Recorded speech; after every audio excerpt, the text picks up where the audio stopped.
नमस्कार मंडळी, आज आपण पाहणार आहोत काजू ढाबा स्टाईल काजू करी। प्रथम भांड्यात कांदा परतून घेणे लालसर रंगाचा होईपर्यंत। त्यानंतर त्यात लवंग, काळी मिरी, दालचिनी, जिरे घालून कांदा लालसर रंगाचा होईपर्यंत परतून घेणे।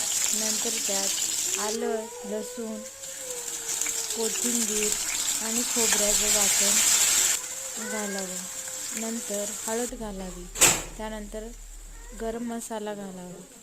नंतर लाल तिखट घालावे। नंतर कांदा आणि खोबऱ्याचे वाटण घालून चांगले परतून घ्यावे। नंतर क्रीम घालावी। तयार आहे काजू मसाला।